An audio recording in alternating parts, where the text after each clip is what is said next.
Welcome to Ask and You Shall Grow. This is Eske Ruijters. Eske Ruijters, that's right. Yes, Very right. Dutch name. We're talking today about the topic of health, and today's episode is really going to dive into that.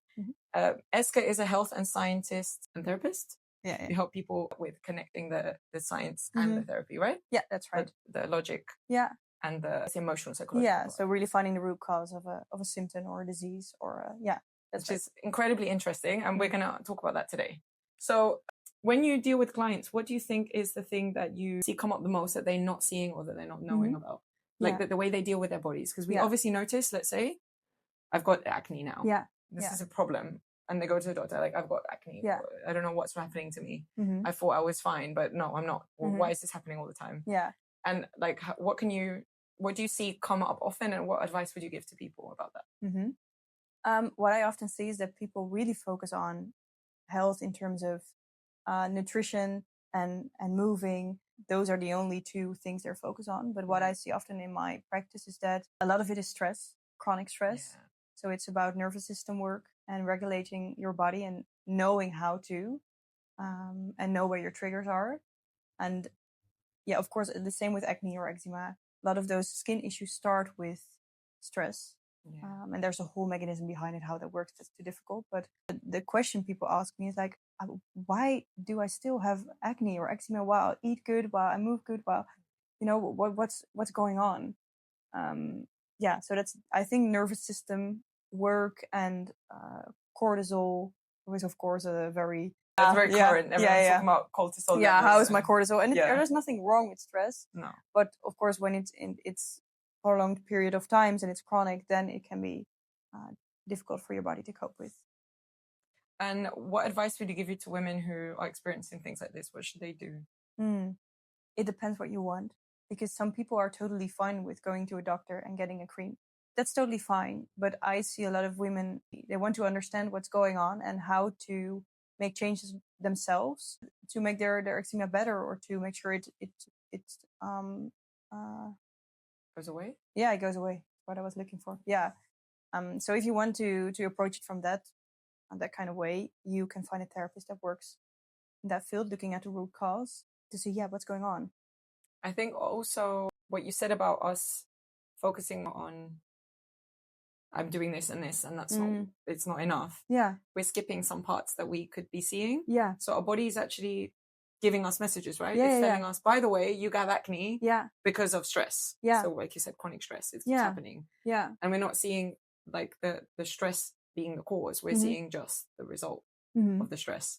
Do you think that maybe the way we're looking at it is also maybe wrong? So for example, we're not seeing our body is giving us a message. We're seeing it's a machine. It's not working. Yeah, I think that's the thing I often hear is people are really frustrated because they think their body is not working with them. But actually, their body is working with them. If you look at how it works deep down on a cellular level, everything works the way it should work. It's all to help you survive. But sometimes it comes with complaints. If, for example, the stress goes on for a long period of time. So hormones change, cortisol change, insulin change. And that's where the symptoms come from. And so actually your body is helping you, but it's needing something else to work for you properly. Yeah, because it's saying almost like what you're putting in is what we're giving you. Yeah. So you're putting in stress because of choices or things you're doing, and I'm feeling that, and this is the symptom. Yeah.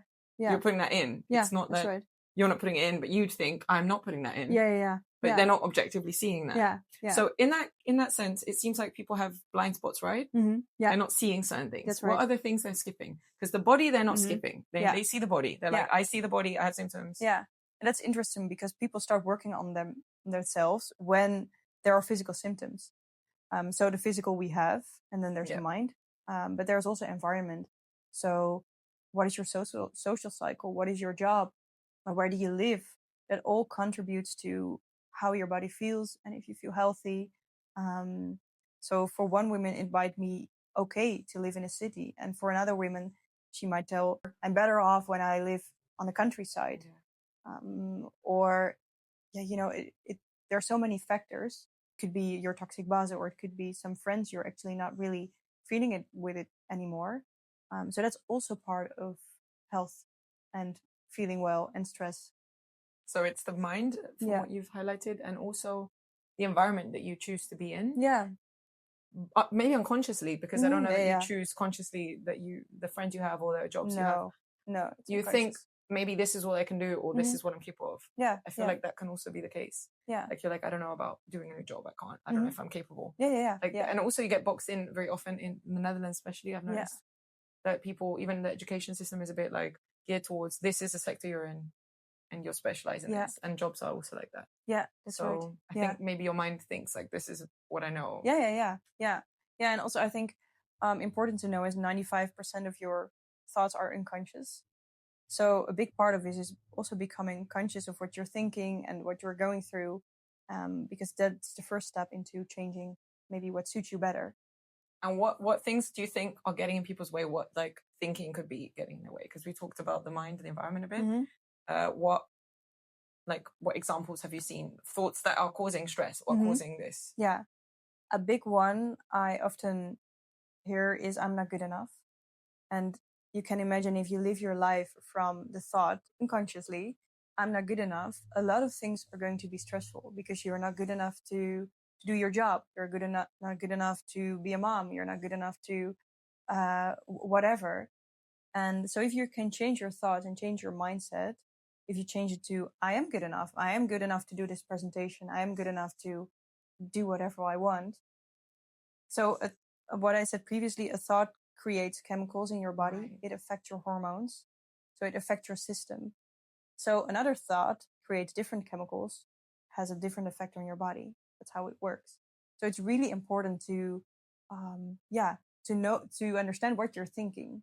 But that's difficult. So you would probably need someone to help you or write down your thoughts to see what's actually coming up.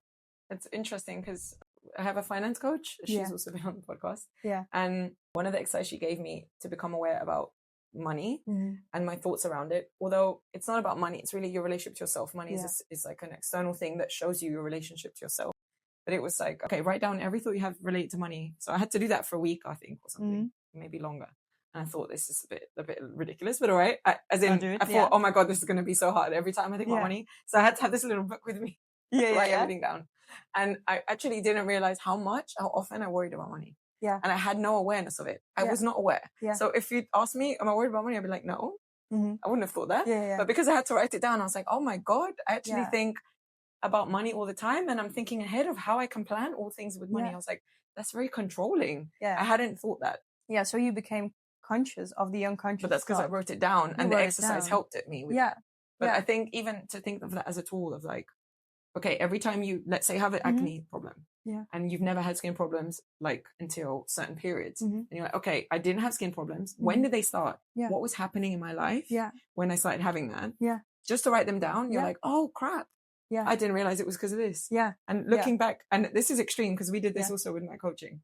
From the beginning of my life till now with money, I was like, wow, that's a lot. But then at one point you're like, oh, I see it like as a whole story instead of right now. Because you're seeing it right now and you don't get it, but you're being very like not objective about it. Because it's you. And that's actually what I do almost with all my clients. Doesn't matter what kind of symptom you have. There are always questions such as, what was the first time you experienced those symptoms? And you have the photo, that's the symptom. So that's the complaint. And often in Western medicine, we only treat the photo, which it could be necessary sometimes to have a cream or a pill or whatever. But to see where it comes from, you actually need to make your own film. And you can do it yourself. Just draw a line and be like, okay, that was the time when I was born. What have I been through? My parents' divorce, maybe there was trauma, maybe anything. And sometimes you see, okay, that's where I felt a certain way and that's where the symptoms arise. So it can really be helpful to understand your body better. I think if you think of it like in terms of one area, like if you say with my health, when I've had problems, then you can point them out and do this kind of, let's say, timeline. Yeah, it's a timeline. Yeah, where you focus on, I see these being a certain pattern. Because I think it's hard to think of your whole life because there's so much to come out. It's when you focus on one area, it's easier to point out. And then you become aware of the things that affect how you feel and what you think and all of that. Like, and the environment. that you were in Yeah. and how maybe that is familiar in the now Yeah. that's causing that again. Yeah.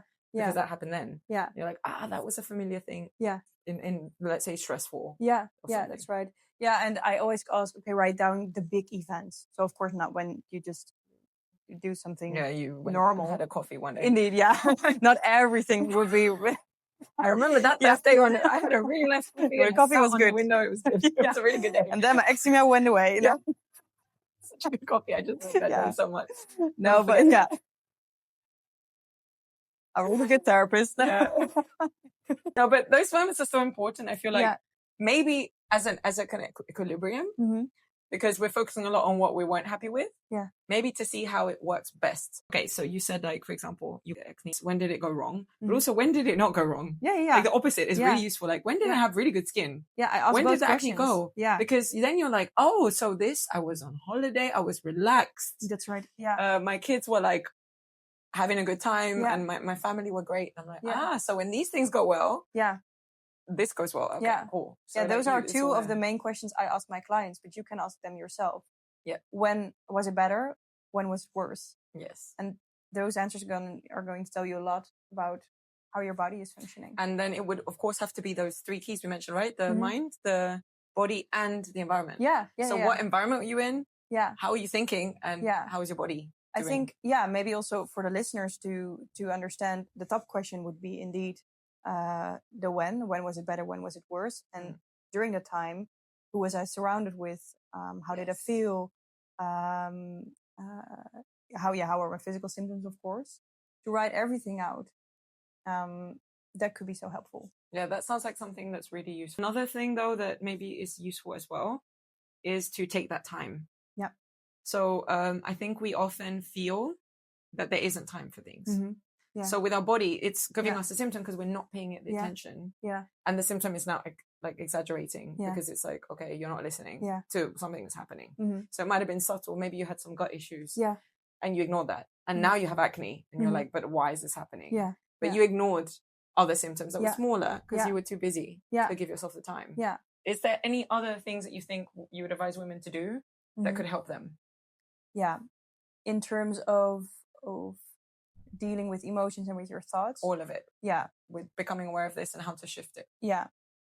I would say... obviously it's very individual, of course. Yeah, it's very individual. But I would say if you tell yourself you're too busy to take 5 minutes out of your time to just focus on your body and to focus on what you feel and what you think without judgment. So if you're telling yourself you're too busy, you might need it even more. Because you're like actually underestimating you're a part of the equation. Yeah, that's right. It's almost like I remember hearing this once, I think from a therapist or someone, saying like, you are part of my friend who went to therapist or something like this, she said, you're part of the equation. So you're excluding yourself when you do that. You're saying, I'm externally doing things for others, but not for myself. Yeah. But you are included in that equation of doing things. So you have to, that is 5 minutes for you. Yeah. Yeah. That's your 5 minutes. That's right. Yeah. So I would say just take 5 minutes out of your day, or 2 times 5 minutes, where you really focus on yourself and doing nothing. So just being with your thoughts and your emotions. And that's where most people are scared of. That's why they're working so hard, running through life, lose themselves on TikTok. And also, I think we don't realize how much time we're using that I would say not wasting is not correct. We're distracted perhaps, or doing stuff that we don't want. And we're like, wait a minute. Yeah. Out of the 2 hours I scrolled on Instagram or TikTok, I could have taken 5 minutes out. Yeah.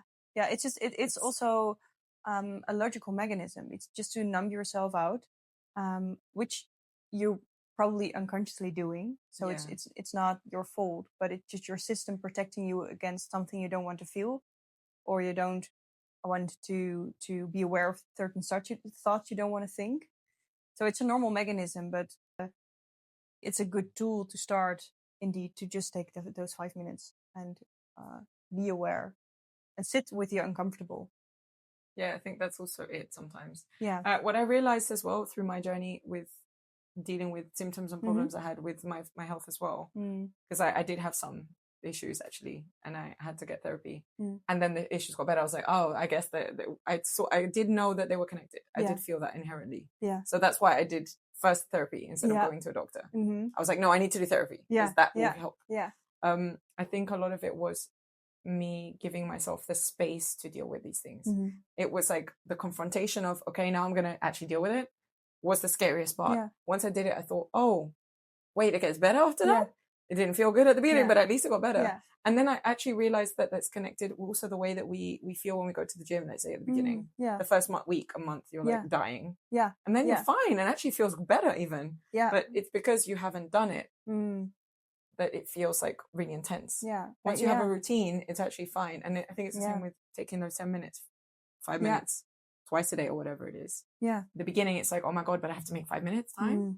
But it's actually 5 minutes that you can change your day. Yeah. You can also, like, instead of waking up, what happened to me, I'd wake up and I'd be like, oh, I have all these things to do. Rush. Mm. Stressed from the beginning of the day. Yeah. Then going, okay, I'm going to give myself 5 to 10 minutes to think about what I'm grateful for and to think about what I want to do this day that's really going to make me happy. I'm like, oh, that's great. Yeah. Then my day is shifted. Yeah. Instead of it being, I'm now automatically running. I'm still going to do stuff and be busy, but I'm not going to feel that way anymore. Yeah. Whereas I would have woken up and been immediately stressed and rushed. Yeah. So actually what you're telling is you changed your thoughts, you changed your emotional state.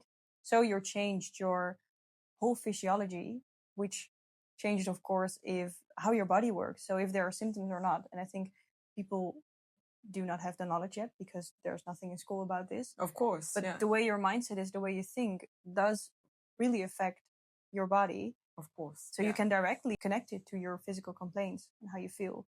That's quite logical. And that's very much, of course, the mind now we're talking about. But even underestimating the simple things that are important, such as going outside and being active. Yeah. Seeing the sunlight, being connected to people, seeing friends, talking to other people and having a nice interaction. Those things matter a lot. Yeah. And the environment, those are the most important things. Yeah, environment matters a lot in that sense. The environment, the people you're around.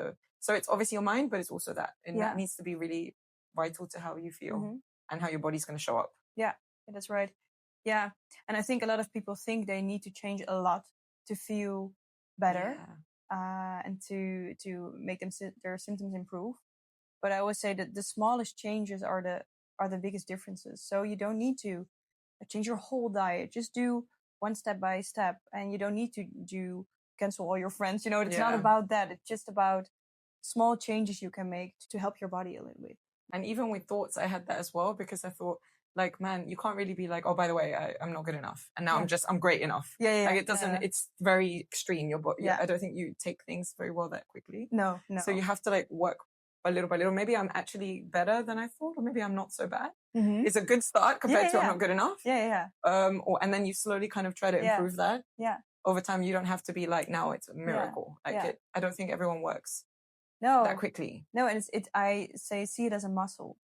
What you said previously, the same with working out. Yeah. You need to train your muscles. You cannot say, oh, I went to the gym one time and now I'm the Hulk. You need to go more often. Yeah, consistently. Be consistent. And the same works for the brain. You need to train it every day. Be conscious of your thoughts. Change your thoughts consciously. Writing down what you think, what you feel. So it requires a little bit of work. At the beginning, especially. At the beginning, yeah.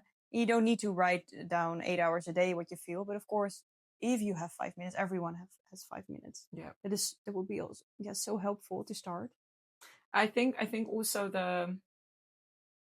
the consistency is quite hard. So I think people know, oh yeah, I can do 5 minutes, and they do it today, and they do it for a week, do it for a month, and then they're like, okay, I'm now got too much to do. My baby's born, my husband's busy. I have to go do this new job. I have to do that. Yeah, and they forget again. Yeah. So it's actually just staying with that, not letting it go. Yeah, the 5 minutes you gave yourself as an example. Yeah. And just keep doing that. And if you skip one day, that's okay. You skip one day. Yeah. It's a bit like with dieting, right? You don't have, as in, when people want to change their diet, you don't have to never eat sweets again or never eat food like. Yeah. You can just go, okay, how can I shift my eating to healthier? Yeah. Just change gradually. Once you gradually get to that, then you're like, okay, I can sometimes do that. Yeah. But it shouldn't be, I binge eat for 20 days. Should be, okay, I'm going to now have a bit of chocolate because I like it. Yeah. Okay, and tomorrow I'll just eat a little bit more healthy. Yeah. And that's it. It's not like, oh, it's all falling apart now. Yeah. And it's that with also the 5 minutes. You're like, okay, today I was so busy, I didn't have time. Tomorrow I will do that. Yeah. And then next day you do it. And then it's actually really easy to keep a habit up. Yeah. That's already been implemented. Yeah. Yeah. And eventually you will feel better, and you will feel the difference when you skip those small moments. Yeah. And At you least won't want I to. do. Yeah, you'll be like, I won't go back again. Same with working out. If you stop working out, you eventually will feel, maybe a little bit more sluggish and less energized. And then you would think, okay, I'm going back into exercising. The same is with working on your brain. It's exactly the same. Yeah, I agree. Yeah. Yeah, it's really interesting. What questions can you ask yourself Mm-hmm. before you go to the doctor that's useful? Yeah. That you can say, for example, okay, doctor, so these things are going to, so in my case, I was lucky because I made the connection already. Mm-hmm. Even though I didn't do therapy, I still, I already knew like, oh, these symptoms probably come from this because I also had periods where, let's say with me, I had eczema. Mm-hmm. I didn't have eczema as a child or anything. Yeah. But I did when I left my house at 18 because of reasons that it's too long to explain. Mm-hmm. But anyway, I got eczema then because I was actually really distressed. Mm-hmm. And then they got better. And then I got them again when my grandma died. And I was like, because I was really stressed out to not know what was happening. Yeah. Because she had cancer. What should I do? And what's going to happen? And we were all kind of, everything was in the air and it felt very similar. Mm-hmm. And so once it passed, then I got eczema again. I was like, that's what happened to me. I was like, there's a pattern now. Mm-hmm. And because it hadn't happened, it was really obvious. Yeah. Yeah. But I think what questions can you ask to make yourself aware of that? Mm-hmm. Like the questions you can ask before the doctor. Yeah. So you can go, hey, this is what I got. Yeah. I think one important thing is to know where it started. And I think, what you're telling about your story, you understood. But for yourself, it might be very valuable to know, okay, when did my symptoms started? And you can tell your doctor. And some doctors will say, okay, I just give you a cream. And other doctors maybe will help you with, or therapists, of course, will help you with, maybe we can work on dealing with stress or dealing with whatever the root cause might be. But knowing when it was worse and knowing when it was better is really helpful. Yeah, also for a physician or a therapist. So I think those are the two most important questions you can ask. Yeah. When was it worse? When was it better? Yeah. Because then you see like the objective, the two sides. Yeah, and what we spoke about before is, and how did you feel, and how were you physically, how were you mentally, how was your environment? Yeah, all the factors. Yeah. The three keys. The three keys. The body, the mind, and the environment. Yeah. And maybe not necessarily for your doctor, but just for yourself also to become aware what could possibly be contributing to your physical symptom or psycho-emotional symptom. Really cool. Really interesting. Such amazing tools. Thank you so much. Is there anything that you want to tell people that would be useful to know that they don't maybe know about related to health? What they need to well, maybe to know that there are people working in the field I do, of course, because I always hear people say, oh, it would be amazing if someone told me this before. And there are therapists in the field that work like this. And of course, even if you maybe don't have the financial sources to get to a therapist, there are books on how the brain and the body are connected and how they work together. So you can ask ChatGPT, of course, how it works. Oh, wow. Really? Is there any books? Because I was thinking, actually, I wanted to ask you. Yeah. Which I was going to get to. But I guess you said it already. Yeah. I was going to ask you, what can someone do who doesn't have maybe the money? Because I grew up around people who were immigrants and they were like working, I don't know, 6 days a week or something crazy. And like they were sending all their money to for their kids and their family at home and stuff like this. So I'm like, how would they have made the time? You know, and how could they afford it? Because they were giving all their money to something else. Yeah. What would you say? Hey, you know what? Read this book. Or what would you advise them? I think nowadays there's a lot of free content. So there are a lot of good podcasts on how all these system works, also on a deeper level and what you can do. And also quite a lot of good books. And is there one you recommend? Yeah, I was thinking, actually there are two. You have Gabor Mate. Oh, I know him. He has written more books, but one of them is When the Body Says No. That's a really good one about how everything is interconnected. And you have one from Bessel van der Kolk, The Body Keeps the Score. Yeah, that's a good one. Those two are amazing. Both written by Bessel van der Kolk is a psychiatrist, I think. And Gabor Mate is also one, right? Yeah, physician, I think. Yeah. Actually, wait. But Gabor Mate has a lot of content, so you can watch his stuff. Yeah. He has a lot of online content. Yeah, and really interesting stuff. He is amazing. Yeah, and he has been on a lot of podcasts. So if you just type his name, you will get a lot of content he created. He's amazing. You know who I really like as well, but he talks more about ADHD actually. It's, and stuff like that. Dr. Amen. He talks about the brain. So his wife was, I think, was she a neuroscientist or something to do with the brain? She used to scan brains or something. And he made the connection. No, he is a psychiatrist, I think. Okay. Dr. Amen. Yeah. He's great. And he made the connection between the mind and the brain, in that you physically can look at a brain and go, he's got ADHD. Look at the way the brain is. Yeah, And he was like, that's why you have these symptoms. Yeah. And he really made that connection. I thought, wow, that's so cool. Obviously, you're not going to go and get an MRI scan because it costs a lot. It's like 3,000 euros or something.